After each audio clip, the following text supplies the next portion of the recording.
So we share a lot in common, I think, with our siblings, as much as we inherit from our parents. We share a lot with our siblings. And one thing that I share with my siblings is a love of teaching. Our parents aren't involved in teaching at all, but the three of us really like to teach. And it's not that we've become teachers, but we found professions in the medical field where we had opportunities to be educators. So that's been a part of my history up to now. And as many of you know, I also had an opportunity to do a fair amount of teaching when I lived in Australia. I was the Western teacher there for 10 years and engaged with discovering Buddhism classes and tutoring and things like that. So that's something that I found very rewarding, very nourishing. And the thing about sharing the Dharma is, I think a couple of the reasons it's such a wonderful gift in our life is because, one, we get to go into the material much more deeply when we're preparing it to share with other people. And those of you who've had an opportunity in one way or another know, especially those of you who are just starting to teach, you probably are starting to get a sense of that, how rich the Dharma, it just becomes alive to you, doesn't it, when you're having to share something with others. And the other reason I think it's so rewarding is that we're doing something to help others. That just has natural buzz on its own, doesn't it? When you see people benefiting from what you're sharing with them, you see them start to grow in the Dharma. So those two things were very compelling for me to want to continue doing that. But this is a cautionary tale that I'm telling because one of the pitfalls of being involved in sharing the Dharma is that one can become quite attached when you get nice positive feedback that what you're doing is helping others. Yeah, you can become quite attached to praise and reputation.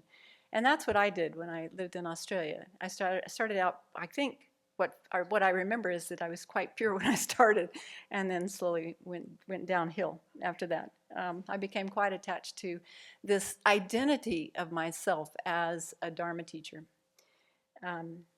So, something that's meant to counter our afflictions, if we're not careful, if we're not mindful, and we don't have good guidance, that can become a slippery slope. Geshe Tashi Tsering used to quote this Tibetan saying that you don't want to turn gods into devils. Have you heard that, Venerable? You don't want to turn gods into devils. And what it means is you don't want to turn the Dharma into something that actually hinders you along the path rather than something that benefits you. So I've talked before in different BBCs about the suffering and the withdrawal that I went through when I first came to the Abbey because there weren't as many. We had excellent teachers, and there was no need for me to be up here talking about the Dharma very much.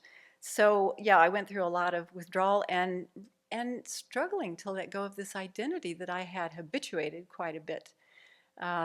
And with some success, I think, eventually being able to let go and just see it as a role, and that's not my identity, that's not what affirms my self-worth. So it's been a very humbling and painful but necessary process. And of course, standing next to Venerable Chodron and Venerable Kadro becomes blatantly obvious that these are people who have actualized the Dharma in their minds, where I'm still starting to do that. So it became obvious that my abilities and my practice were not at the level that I wanted them to be at to be able to share the Dharma. And that's one of the main reasons I came to the Abbey, is because I saw this discrepancy in myself. So there's a big difference. Even though a person can have a lot of study under their belt, there's a big difference in intellectual understanding of the Dharma and then speaking from your own deep experience, not just a superficial experience, but a real deep lived experience. So I worked on that for many years, and I came to some level of acceptance about that, I think, and worked with arrogance and some of those afflictions. And I really came to the conclusion and the strong conviction that I'm here to do something else. I've done some teaching, I had that experience, but I'm really here to transform my mind and to really work on the afflictions. And so just helping to get that distinction when that voice came up, like, why don't I have an opportunity to do what I love to do?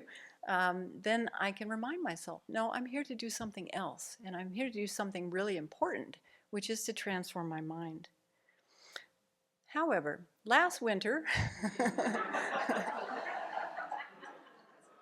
Venerable Chodron had a long teaching stint in Asia, and Venerable Kadra also was teaching in Europe and Spain mostly, and so I was asked to take the Thursday morning class for 9 Thursdays in a row, and I really enjoyed going through Lama Zopa Rinpoche's book, Transforming Problems. And I made it very clear, I'm no expert in this, we're going to study this together, and I learned a lot, and I sure hope it was helpful for others.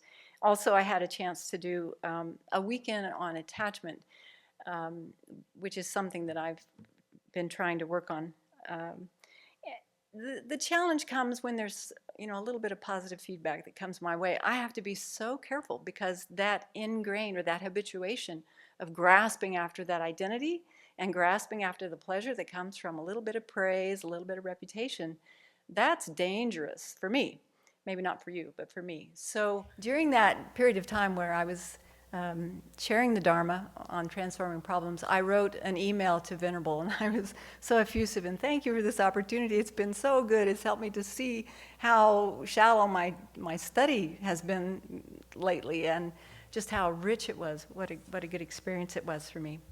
But, as all things come to an end, the Venables returned, and I went back to my non-teacher status, which was a little bit painful. And also, in coupling with that, I'm not making excuses, I'm just talking about my reality in the last few months. The newly ordained bhikshunis came back from Taiwan, and as is appropriate, they're getting more opportunities to share the Dharma. And also, they're starting to take a lot more responsibility in the community, which is appropriate, especially as the top level is getting older, and we need to make sure that people have the knowledge that they need. So, unfortunately, because I hadn't really gotten on top of this sense of loss about not having an opportunity to continue in this enriching teaching experience after the Venerables returned, and also seeing that there weren't opportunities, I interpreted this as, oh gosh, I don't have any worth, I don't have any way to contribute, poor me. I did a little pity party for myself. And I felt kind of sidelined, and it piqued that old wound again of feeling this loss of identity and place and ability to contribute. It was like I was being denied the air I needed to breathe. It was that like tender of a need. So also coupling this with the facing and starting to accept that I am an older woman. Some of the Venerables have done beautiful BBCs on, how to work with aging, and I need to spend a lot more time reflecting on that. It also happens to be the case that this has been one of the busiest summers that I think we've ever had at the Abbey, so there hasn't been a whole lot of time to process and integrate and reflect, except I do that, so when I don't have time, I do that at 2 in the morning. So there's a little sleep deprivation on top of everything else that's going on. And, a pinched nerve in the neck. So, it just became a snowball effect. And so I've been pretty grumpy for the last few months, and I want to apologize. But it's amazing how just a little bit of awareness, a little bit of a space, getting on top of the afflictions, because once they start getting going, it's hard to step back and step out of them. So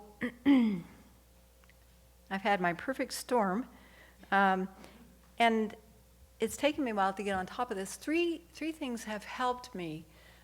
3 things that I find have been habituated in my mind that have been popping up at helpful times, but not strong enough to help me turn it completely. The first one is a deep conviction, at least to some degree, that my mind is the creator of my happiness and suffering. I'm so happy that I have some little inkling of that, because in those moments where I hear this mind going, rah, rah, rah, and why isn't it this way, and I want it that way, I can stop myself sometimes, not all the time, and check up and say, where is this coming from? It's coming from my own mind, it's coming from my own thoughts. And so that's been a very helpful tool to keep in the tool belt. A second thing that I have found popping up is who is the star of this show? Me! Right. And so this is something that I've inherited from you, Venerable, and it's been very helpful. So when I've been able to catch that, then I can, recognize, oh, this is self-cherishing that's just having a heyday, and to apply some antidotes and maybe do some Tonglen with it. Because this is probably true of many people around the world, feeling like they're not acknowledged enough, they're not enough, whatever that enough is. And the third thing is that my self-worth does not come from outside of myself. It comes from my own Dharma practice and the values that I'm living. And this also I've learned very strongly here at the Abbey. And to keep coming back to that is such a grounding reminder. So I want to continue working with that. So I haven't shared this to tell you all my excuses about what's been going on in the last few months, but in hindsight, I think if I had gotten on top of the first situation quickly, then it would not have snowballed. So that's important for me to keep in mind, that as soon as something comes up, I need to take time to work with it. And I'm slow, so I need more time than maybe others of you who are doing it while you're washing dishes. I need time to sit down and like Venerable Tarpa was talking about yesterday, I need time to slow down, sit down, really examine. So it's been a rich experience. I'm sorry that at your expense, some of you. But I do appreciate the opportunity. And there's no place in the world I'd rather be than here at the Abbey.